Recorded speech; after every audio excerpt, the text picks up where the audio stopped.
anch'io. Anche un altro. E uno per Federico. Federico anche. Grazie.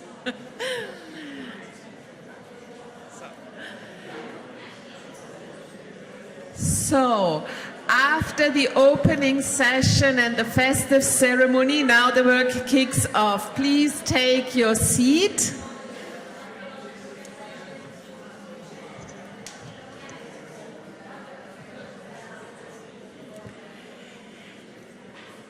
We are starting now with one of the first introductory sessions to the contact. First of all, I like to thank President Badi and his team really from my heart for inviting us and for being here in Matera. I'm very, very glad, and I really love working on this initiative. Our introduction now is to the program of the symposium is the use of space data for tourism and agriculture. And we have chosen these two topics because it's key topics for the most of our members. Both sectors play in the regional economies of our partner regions a huge role. Both sectors are very, very relevant for all reflections and discussions around climate change that has already arrived at the regional level. I'm very glad to have with us here the panel from relevant European and national organizations, and that has something to do with the strategic objectives and mission of our network. We work on three main columns: advocacy, political dialogue, interregional cooperations, partnerships, and new trends. And with all these three activity lines, we are in constant exchange, cooperation and partnerships with relevant European and international organizations. I'm very glad, and I'd like to give the floor to Luca Fasano. Luca, you represent today the European Commission, and you will give us an introduction into the Copernicus program. The Commission is in the institutional triangle the executive body and has the unique right of initiative. And the European Commission is also the political responsible of the Copernicus program. Nereus works and exchanges continuously with the European Commission. We entertain a political dialogue with our President, President Cotel, and the Vice President, Bardi, and Marshal Ortil. And our Secretariat works on an operational level with the different services of the Commission. And together with ESA, we are also partner of the flagship initiative Copernicus for Region that President Cotel mentioned in his presentation, and we will also get to it. Please, Luca, the floor is yours. Thank you very much, Roya. Can you confirm that you can hear me? Si sente? So first of all, good morning, everybody. And really thanks, Nereus, for the organization of this fantastic event. Really fantastic. I'm really glad to be here representing the European Commission, but probably mainly because I'm an Italian citizen. I'm a citizen from Basilicata, but from Matera mainly. So I'm glad twice to be here and to represent the Commission. And I will talk about Copernicus. You probably have heard about it, but what is Copernicus? Copernicus is the pillar, in Earth observation of the EU space program, because the European Union has a space program, and Copernicus it's a pillar for Earth observation. Copernicus is managed by the European Commission, so my unit in particular, but co-funded with ESA and with involvement of several European institutions like ESA, EUMETSAT, but also others like Frontex, SATSEN. There are a huge amount of entities involved in Copernicus. I will talk very briefly about Copernicus, Sentinel, satellites, but because I want to give to you some hints about the application in terms of tourism and applications. But first of all, Copernicus is Sentinels. What are the Sentinels? Sentinels are some satellites of different types. For example, we have Sentinel-1 satellites. They are radar satellites. They are called synthetic aperture radar. They are basically radar satellites. I will talk slower to give time to the translator to translate. Sentinel-2, it's an optical satellite. And then we have other satellites like meteorological satellites, but also altimeters and several other satellites. Some of them have been already in operation since a long time. Some others are about to be launched, like Sentinel-4, Sentinel-5. They are meteorological programs. But it's important to say that the data policies of Copernicus is full and free. So it means that you as citizens, as European Union citizens, can access to Copernicus data for free. And you can bring your application in the way you prefer. But Copernicus is not only Sentinels in terms of satellites. Sentinels are the baseline, are the backbone of the Copernicus, but then we have several other satellites at national and private levels. Some of them are new space satellites, and we as Commission, as European Union, as Copernicus, usually buy this data in order to complement the Sentinel ones. So we have, for example, also Italian constellation, like Cosmos Skymed, already mentioned by the previous speakers.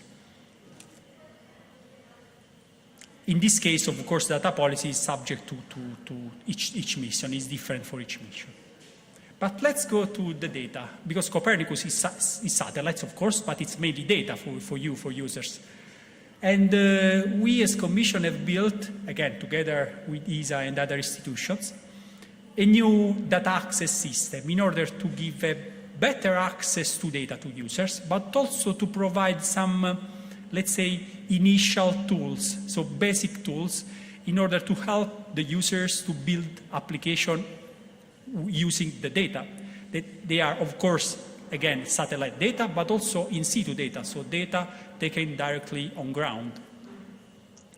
And this is the new Copernicus data space ecosystem. Only to give some numbers, we consider Copernicus today probably the most ambitious program of Earth observation in the world. We have about 1 billion of products downloaded until now, and we have more than 600,000 users registered all over the world.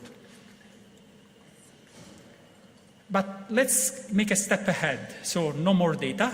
We talk about services. What are the services? Again, they are applications of different topics, as you can see, that users can directly use. Of course, national users, but also standard users like you.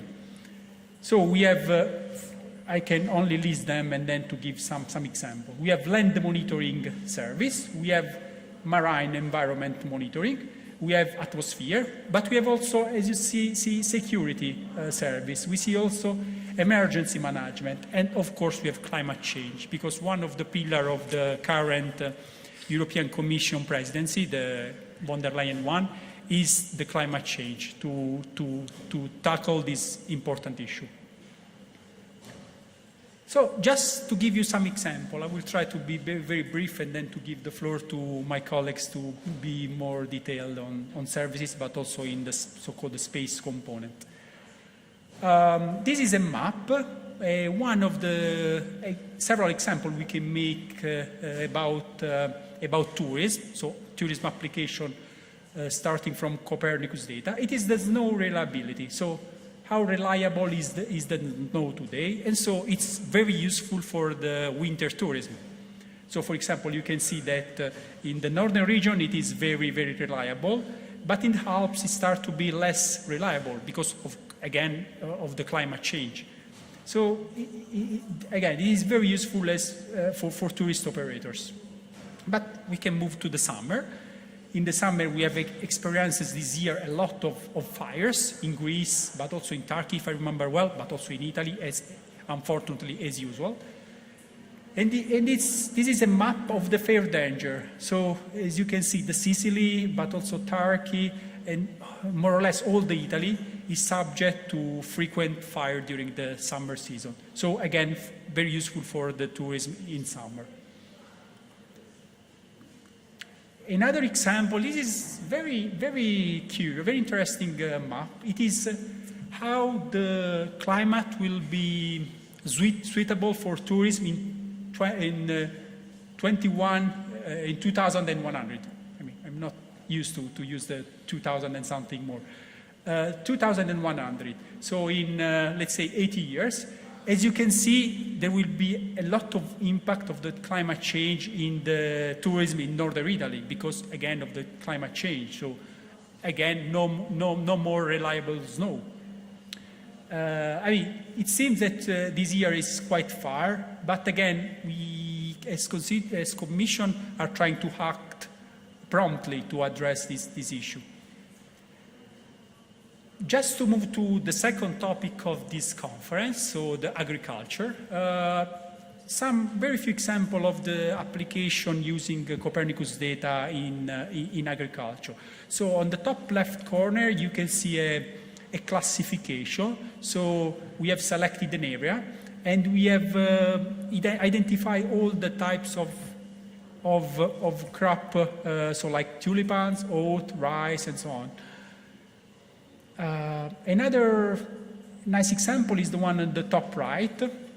It is to monitor the grassland, activities, so in Italian, the prateria. And as you can see, the ground is moving for different reasons. Of course, for human activity, like cutting the grass, basically, but also for subsidence and other kind of activities, of natural activities. Another nice example is the one on the bottom right, so the woody feature. What is this? It's at the beginning I was, puzzled about this kind of application. It identified how the trees are organized in terms of structure, and it is for a twofold objective. So first of all, to preserve the landscape, because the human activity is used to cut the wood, and then of course to avoid some landslides. So I will go fast toward the following slides, just to mention to you that the European Commission has several initiatives in terms of improvement and of Copernicus. We are going to go toward Copernicus 2.0 with several initiatives, even one initiative in terms of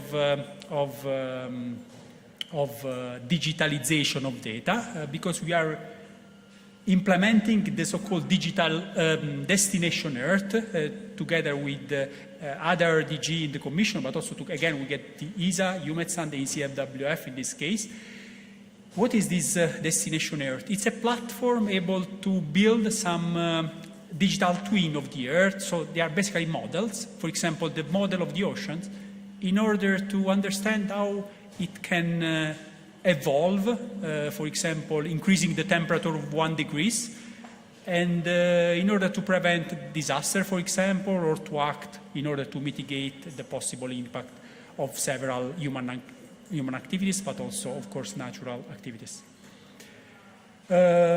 Going toward the end of the presentation, just to mention the new Sentinels, because we are trying to ensure continuity of the current Sentinel with the next generation one, but also to complement the current Sentinel with different data. For example, the CO2M data is very important because it will be able, and it will be launched by 2026, it will be able to measure the CO2 anthropogenic emissions, so like pollution, basically, including pollution, of course, but also others, like CHIME with an hyperspectral mission, Roselle, a radar mission, and others. The last slide is to say that, again, we are starting from Sentinel, representing the backbone of the Copernicus, but also we are evolving towards new satellite, but also new space activity. So the small, medium enterprise in the Basilicata region is very active, and all the regions are very active in new space activities, can represent, and we represent for sure, a very important asset for Europe, and the European Union is, of course, trying to foster the activity of new space company. And with that, I would conclude my presentation, and thank you very much again for your participation.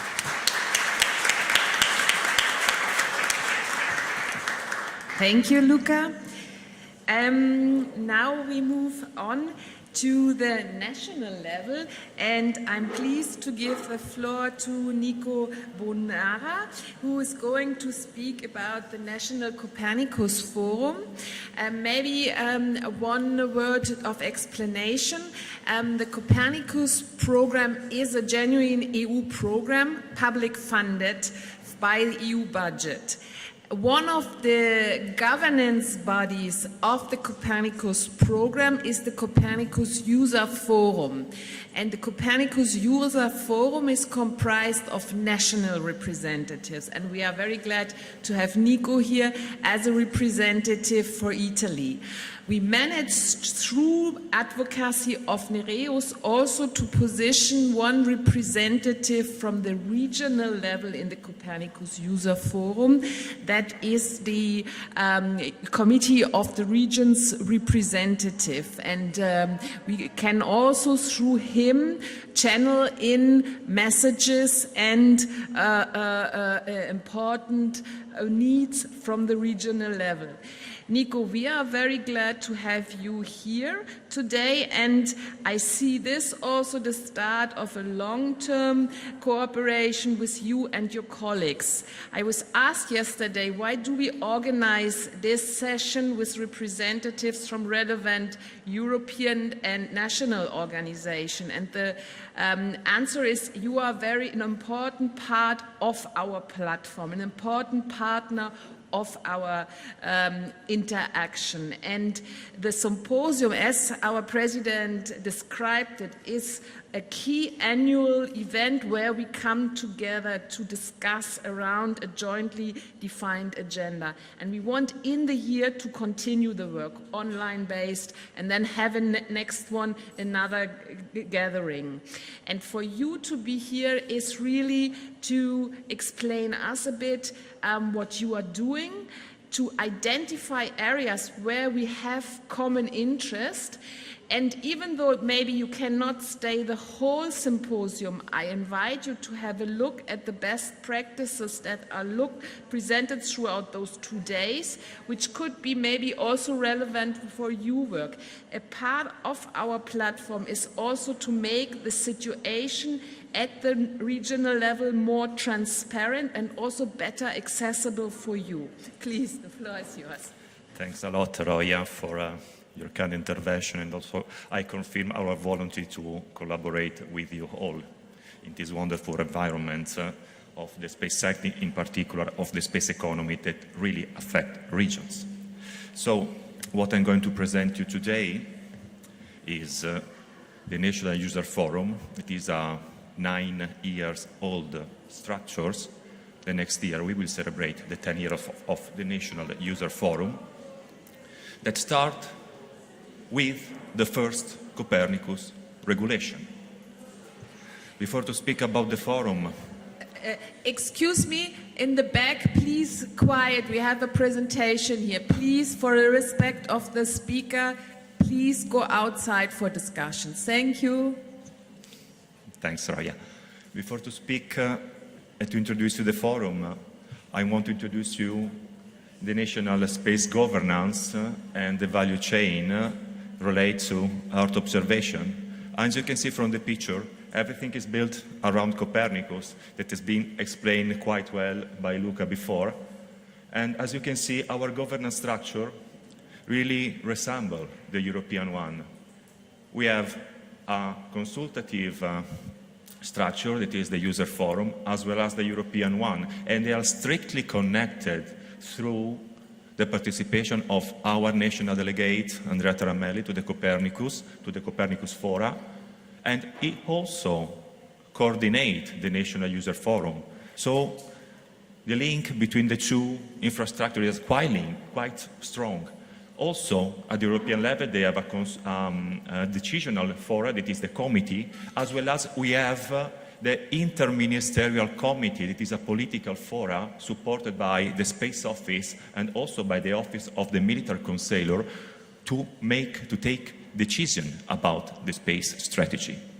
From the value chain side, you can see that all our consultation board and our network, when I speak by our, I mean of the National User Forum, are aimed to define the operational service that are of national interest.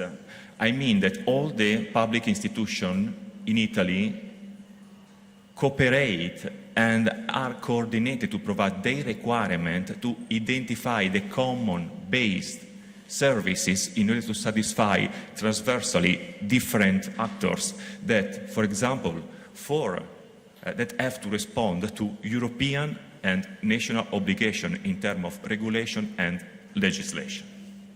And at the very end, at the left, on the right side, there are the commercial users that can exploit what has been done by the public institution to deliver services based on a very robust routes provided by public institutions. So the National User Forum is composed by its network, Relay and Academy Network, Relay for Information, Academy for Training and Education. It is represented by the national institution, commercial representative, because we have to remind that Copernicus also aims to stimulate an economy related to space and Earth observation, by research representative that have a strong ground that we see later, and national representative into the international board, because it is important to maintain the link between what's happened outside Italy and what's happened in-house. So the forum is articulated in different consultation boards. And in particular, between the different boards that we have, it is important to highlight that we cannot speak of tourism without speaking about cultural heritage. That is a very strong asset for Italy. It creates jobs, it creates an income, and then it is quite important not only to speak about the typical holiday that we used to take, but also what the different income, and then how the Earth observation can support this particular asset. We are in Matera, UNESCO heritage. Just to name it: security, infrastructure and transport, cultural heritage and agriculture, environmental protection, coastal valorization, that is led by the Ministry of Enterprise and Made in Italy.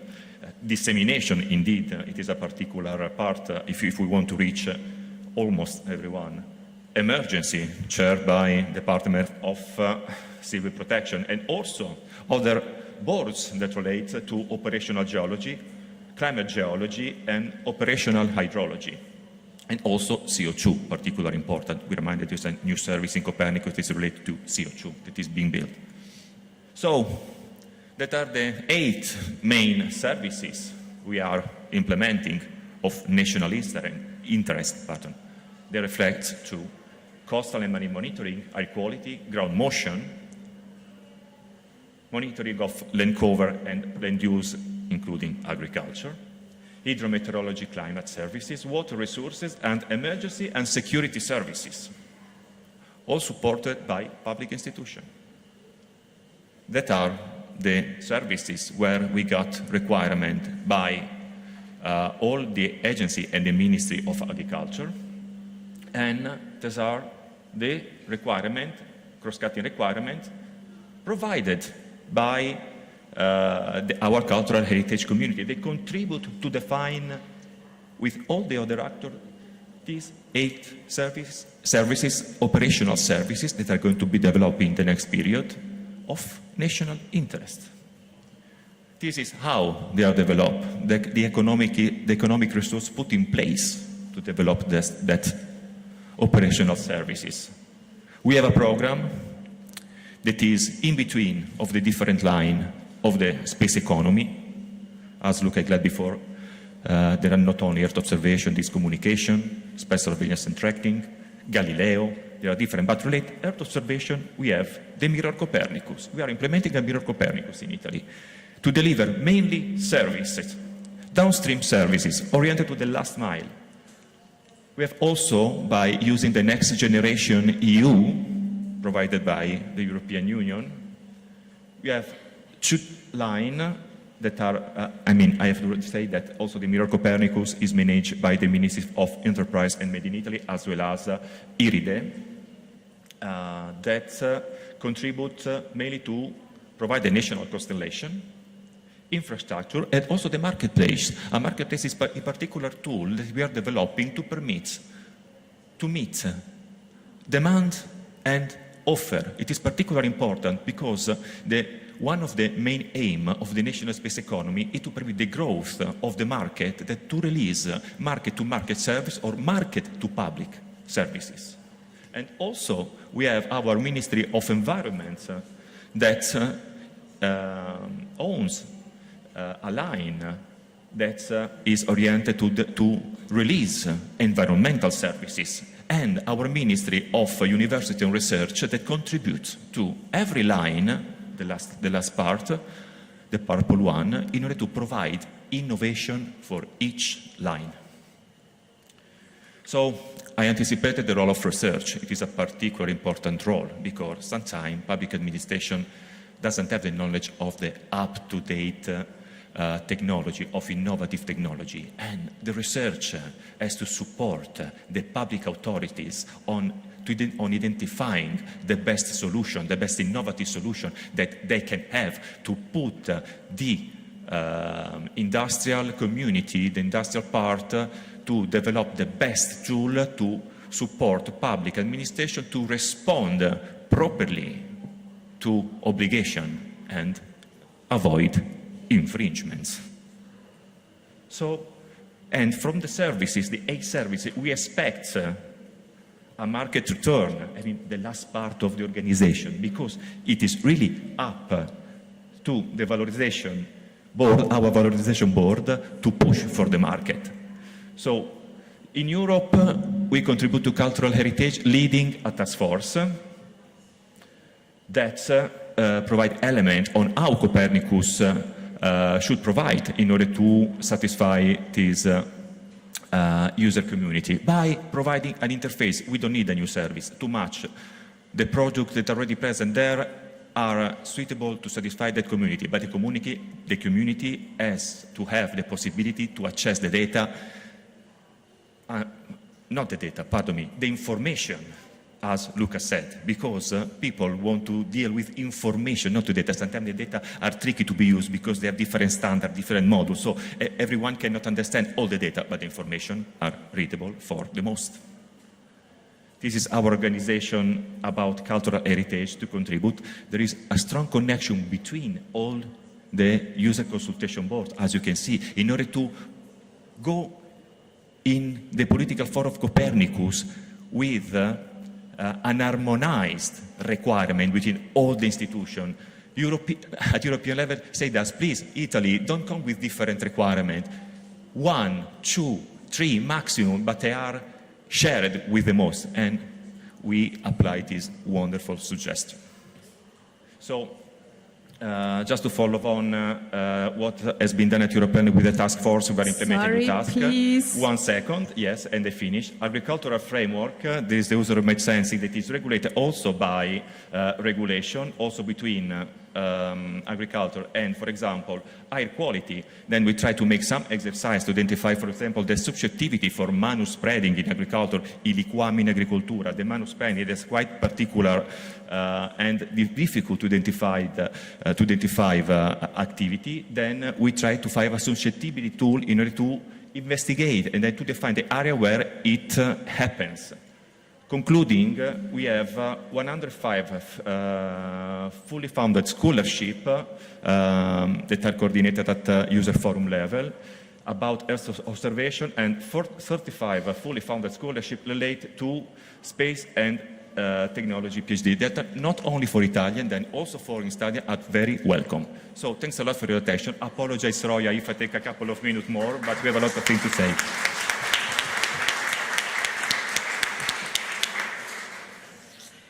I'm very pleased to give the floor to Alessandra Tassa. Alessandra works with us, I think, more than 10 years now. We entertain together a large partnership to promote Copernicus at regional level. And Alessandra is the responsible for our flagship initiative, Copernicus for Region. As an institution, ESA is the technical responsible for the Copernicus program. Please, Alessandra, the floor is yours. Thank you. Thank you very much. First of all, I shall thank the organizers. It's really a pleasure for me to be here, and it's quite an unusual audience, so I am very, very interesting. Thanks also to Nereus for organizing all of this. Grazie, Regione Basilicata.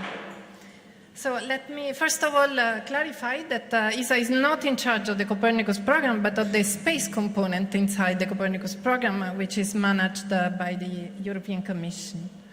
So I had prepared a nice slide about the European Space Agency, just to tell what it is for those of you who are not knowledgeable, but I will skip it and I will only use it to highlight that we are composed by 22 member states and plus other cooperation states, and that, our mission is to make space for Europe. And this means that the agency has activities in all the sectors involved in space, from communication to navigation to human spaceflight and exploration, and to Earth observation. And this gives the context because myself, I am from the Earth Observations Programs Directorate. What do we do in the Earth Observations Directorate? Well, here it is. We design, we build, and sometimes we operate Earth-observing satellites, means satellites that orbit around the Earth and provide images and information about the planet. So we do this. This slide is always very helpful to illustrate how we articulate our activities. Basically, you see three main strands. The outer one outlines the meteorological programs for which we design and build satellites for our partner agency EUMETSAT, which you will listen in a few minutes. Then we have a scientific program where we develop scientific missions that are really cutting-edge technologies. We build this in cooperation with European scientists, and we operate these missions. And then we have the Copernicus, pretty much crowded Copernicus strand, which we do in cooperation with the European Commission. And this is the focus of my talk, Copernicus. We have already heard about it from Luca before, so thank you, Luca. I will spare time from myself. Just to recall that the dedicated space infrastructure for Copernicus is based on the Sentinel satellite, and we are talking about very different satellites. These are very different indeed. They have different technologies on board, they have different objectives, and they collect different types of information. You have some sketches here on the right side. But all together, these satellites, they make available complementary data for the Copernicus to meet the objectives of the Copernicus program. Now, I will not go through the details of the Sentinels. You can go to this website to learn more. But let me just recall a few highlights about the program. First of all, the Sentinels provide state-of-the-art observations. These are really the Ferrari of the space, and they provide reference data, highly reliable data, high accurate measurements that are really taken as a reference for the communities worldwide. Second, systematic data availability. The program is operational. The satellites acquire the data, they automatically process the data and make them available for the users, and these data are stored for the very long term. This means that the users, they know when and what type of data will be available. It means users can count on this type of information and can plan on it. Third, the full free and open data policy. This was already recalled by Luca. It made a major leap in the Earth observation with respect to the previous policies. It means any one of you can self-register, go to the website there and download the data. And this made a major difference because it really seemed to have unlocked potential uses and even new uses of the data, which we had not thought about. So this was very stimulating, and it made a major difference in terms also of the data download. The last item is the long-term availability, and this is really crucial. This is really crucial because with a one-off mission, we always in the past had problems to convince users to use the data, because by the time they learned how to use the data, then the mission might have gone. A space mission, an Earth observing space mission, might have a typical lifetime spanning from 7 to 12 years, and then it's gone. And it means that commercial users cannot count on it to do business, but especially public administrations would not be able to exploit the data, because it takes time to become able to exploit the data in a very efficient way. And you cannot do this with a one-off mission. So the long-term availability is quite crucial for the success of the program. And then, just to mention, and Luca also helped me there, because he already mentioned that we are looking into new types of missions, because we realize that Copernicus is doing wonders about providing environmental information and other pieces of information, but there are some areas that we need to address if we really want to make the Green Deal a reality, to address the challenges of climate change and to face all the challenges ahead. So these are the new Sentinels that have been proposed, and just I will not go through all the details, but all of them meet different requirements. Just to let me highlight the CO2M mission, which has been just mentioned, which will provide really an operational tool to monitor the CO2 emissions and try and distinguish the anthropogenic ones. And then the next generation of the Sentinels. Yes, indeed, because we need to ensure the data in the long term, that the data are available in the long term. And to do so with satellites that have a lifetime typically of 7 to 12 years, as I said, it means that you need to replace the units that are obsolete. So we are already working with some 10 years needed to deploy new Sentinels. Well, we are already working on the next generation. The timeline that you see there, which is, of course, indicative, just wants to show you that for each unit, I'm not sure I can see there. Okay. For each unit, what you see there, the lines are the different Sentinels, and the time span goes from 2014, from the first launch of the first Sentinel on the top left, up to into 2030. And then we need to plan for the replacement of the obsolete units for all the missions. And then on the bottom side, you see the proposed dates for the expansion missions, if all the budget will be available. Now, this is just to show that there is an awful lot of planning to ensure that the data are available in the long time. But what should be reassuring for you as users of the data is that this plan is there. And we are working with the European Commission and with our member states to make sure that you will have a sustained source of this data. And then, okay, I already mentioned that this is quite to be consolidated, so don't rely on it fully. But what are these data useful for? I mentioned primarily Copernicus is intended as a support to the EU policies and specifically as a major powerful tool for the Green Deal. So all these sentinels, the primary objective is to help Europe to meet its policies, a large range of policies related to climate change, to the environment, and to sustainability. I didn't prepare a large set of examples, but I at least wanted to mention what are the sentinels can do for agriculture and for tourism. Now, if you go here through the pages of this book, which is the Copernicus for Regions booklet with 99 use cases, you will find many cases of use described there that feature agriculture.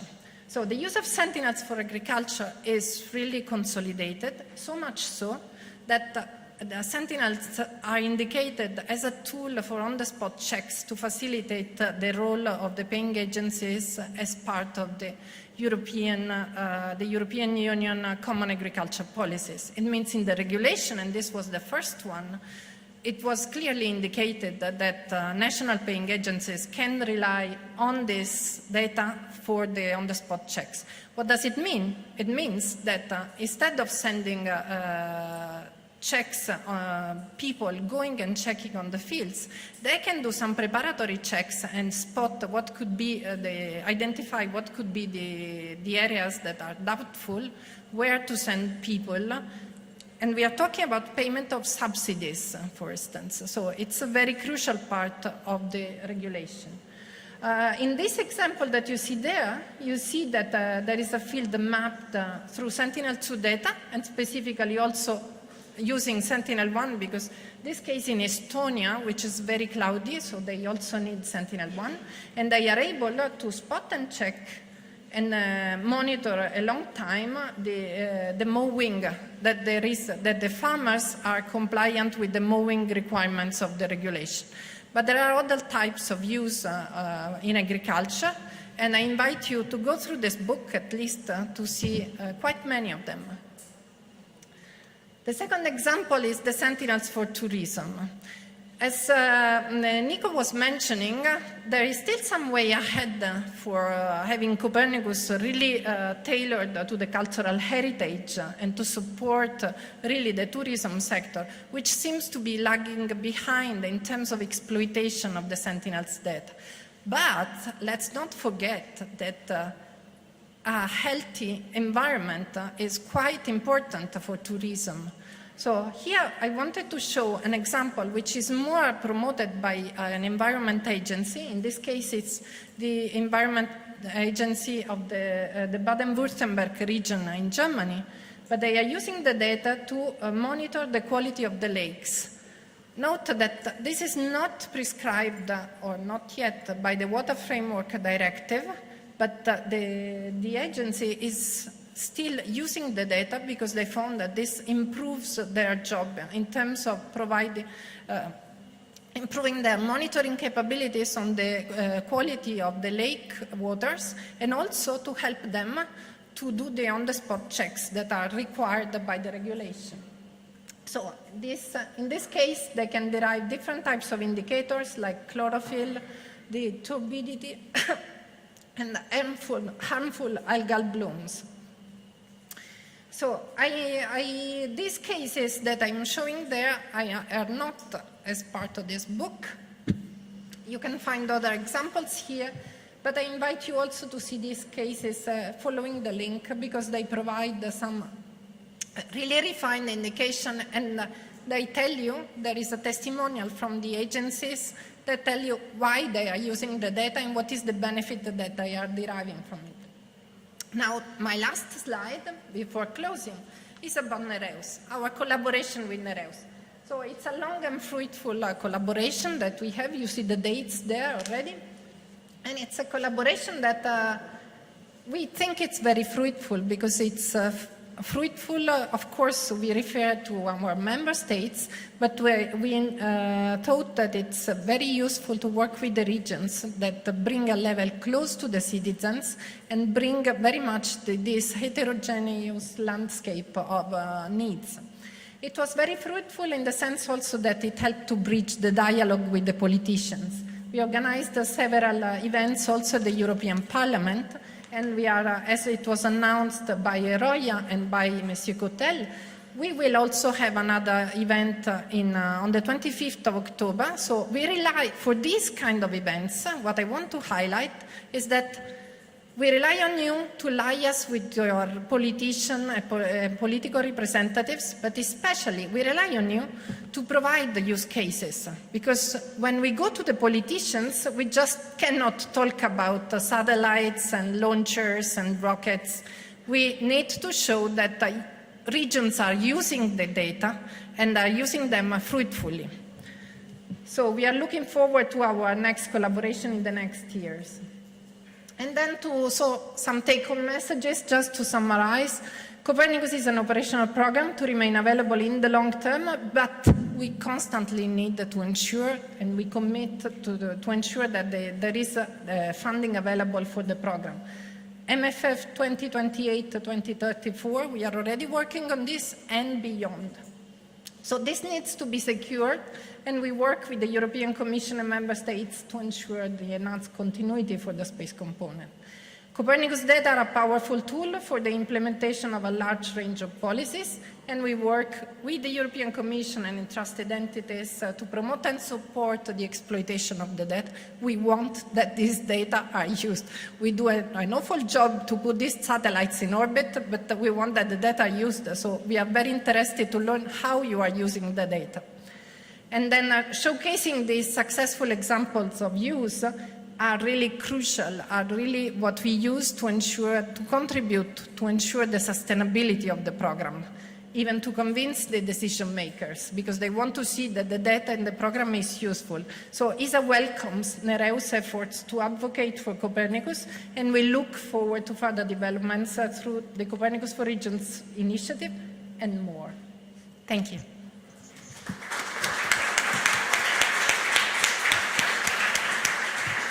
Thank you, Alessandra. Now a special warm welcome to Federico Fierli from UMETSAT. Please, the floor is yours. Thank you very much. Thank you very much, Roya, for the invitation. It's a pleasure to be here. Yes, I'm Italian, so being in the Regione Basilicata is a special thing for me as expatriate working and contributing to the Copernicus program. So thanks again. My name is Federico Fierli. I am one of the head of the user part of UMETSAT. UMETSAT is the European Meteorological Satellite Organization. We are based in Darmstadt, in Germany, and we are about 700 people working in what has been defined the data chain, what was introduced by Luca Fasano as the next step with respect to the European Space Agency. So basically we make the satellite work and we provide the data. And you see here our control station. I will try now to give you some additional elements on the Copernicus missions that you have heard about in the last 3 presentations. These are the satellites that are operated and will be operated by UMETSAT. So we are, let's say, a sort of latecomer in the story. We are already engaged with JSON and with the Sentinel-3 since 2016, but the big things will arrive in the next couple of years with the Sentinel-4, Sentinel-5, and also the Copernicus carbon dioxide mission, the so-called CO2M. We also work on missions like the Meteosat that you have probably seen, are the meteorological images that you often see also in the weather forecast, and on also a program that is called METOP, that is an operation of polar satellites. These are the so-called contributing missions that have been mentioned before. The important point in this slide is the x-axis, as we do at school. You see it arrives until 2040. So the important point, the important message here is that these are long-term programs. And as a long-term programs have a strong climate implication, so really are really able to implement and to support and to control the implementation of long-term policies. I will give you just some example. This is Sentinel-3. Sentinel-3 contribute to the ocean, to monitor the ocean, and to monitor the atmosphere. So we can build, a relevant application out of it. So for instance, you can see from here the presence of chlorophyll, so the state and the quality of the sea. You can monitor the fire, the plumes that comes from the fire, and also here you see at the bottom active fires in near real time. So you have the possibility to control what is happening at worldwide in terms of fire and dynamic of the oceans. Sentinel-5, that is on board an operational satellite that is called EPSSG, so it's a polar second generation, is due in 2024, and has represented Sentinel-5 is the successor of Sentinel-5P, that is the Sentinel that is dedicated to air quality. That is a very important thing for tourism, as we will see. And here in the succession of different satellite image with different generation of satellite, you see what we are able to observe now. I don't know if there is a pointer here, maybe, okay. You see that now we are really able, thanks to the Sentinel, to really spot the places where the key emissions happens. And we are able to see at the sub-regional and the town level what is happening in terms of budget of pollutants. Meteos at third generation, geostationary, is a mandatory program, is meteorological driven, but has also a program of sounding.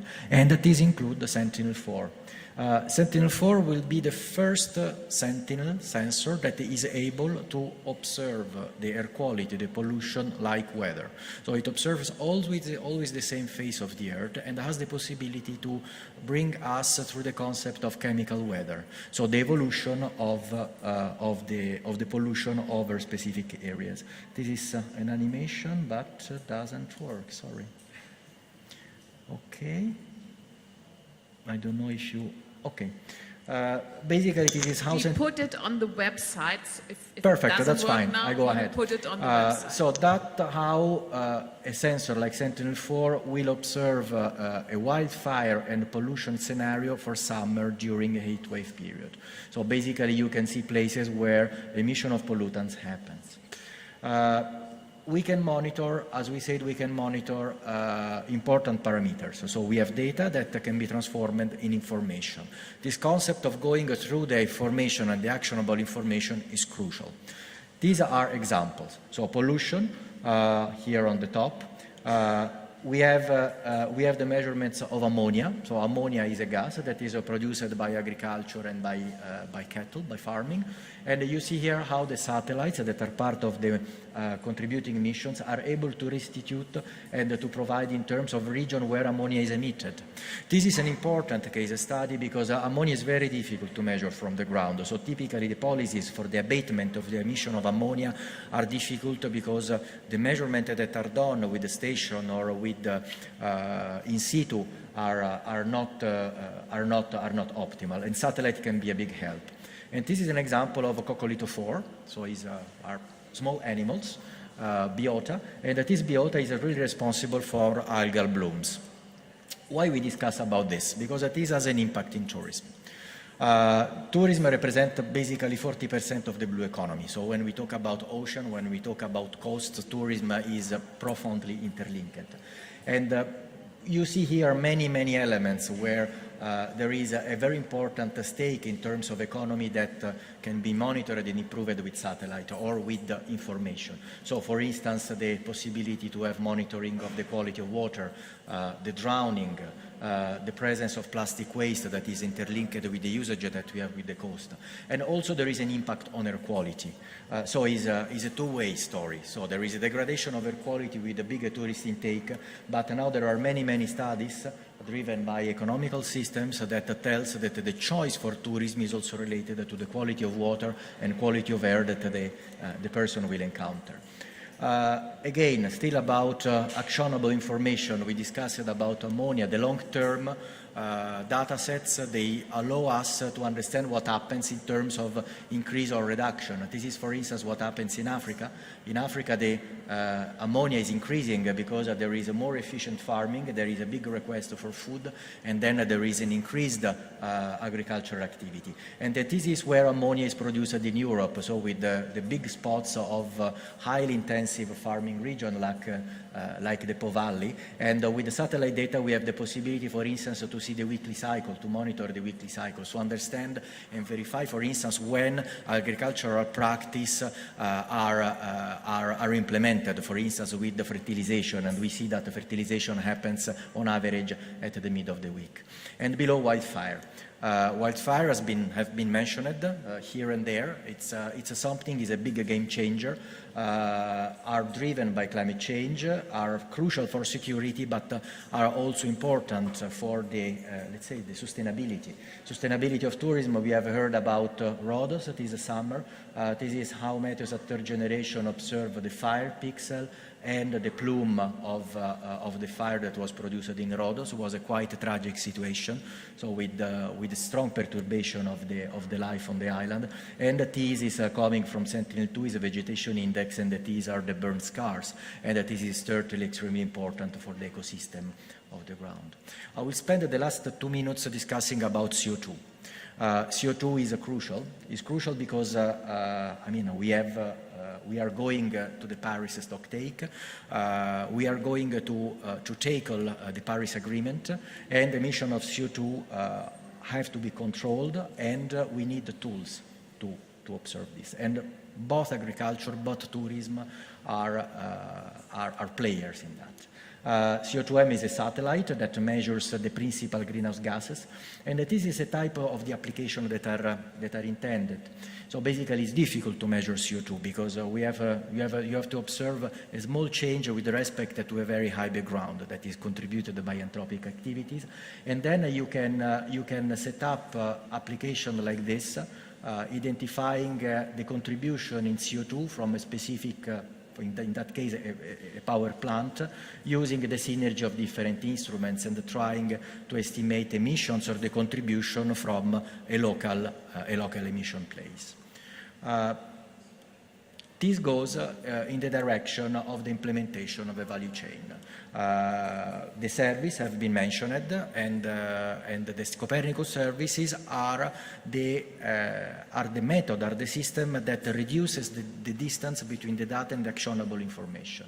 CO2 is enters in the CO2 monitoring and verification service that is being implemented by the European Center for Medium Range Weather Forecast, that is also based in Bonn, close to us.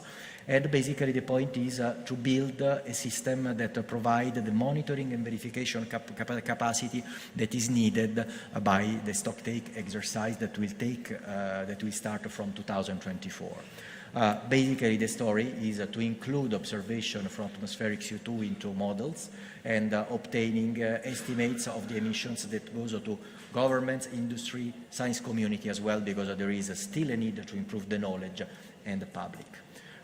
Same thing happens with the Copernicus Atmosphere Monitoring Service that is also implemented by ECMWF, and this is targeting on air quality, on wildfire, on ozone, the ozone hole that is still there, is still a question, for instance, in terms of ultraviolet radiation that we have a little bit forgot, but it's still there. And makes the strong use, integrates all the information as possible, and as the Adolfo also ministry mentioned, this information is able to arrive up to the tablet and up to the telephones. I stop myself here, just saying one important thing for me. We do the best to distribute the data. This is the data distribution that is implemented in EUMETSAT, so with the different tools. But I think there is one message that has been given by Alessandra. There is a necessary activity of preparation and of transfer. So this is an important thing. This is a big endeavor that we have, and it's very important that programs like Nereus are there also to support this step. So really going from the availability of data, that we make the best as organization to do this, to have the data that are usable, going through the actionable information. I stop here. I'm here for the whole day, and really happy to discuss with any of you and to participate in networking activity. Thank you very much.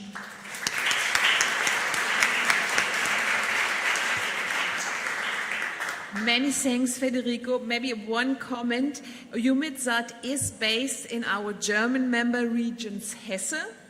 And the big link we have with EUMETSAT are reflections, discussions on climate change adoption. And thank you for the very illustrative examples you identified in your presentation. And again, I like to show you your Bible. We identified a forest fire as a crucial regional challenge on our platform that concerns many regions, and there is also an exchange interested. If you discuss today with Federico, maybe you can also report how is climate change visible in your region. Could be very interesting for him to bring home. Now I have good news. We will break now and you have a coffee and you have a bit networking, and we thank you for your attention and your patience. But please be back punctually. Let's make it 20 minutes or 25 minutes. And I have also an announcement for the work group Earth Observation. They like to meet for an informal meeting at 1:45 at the reception. All the members of the Earth Observation Working Group Copernicus at the reception 1:45. And now please enjoy your coffee break.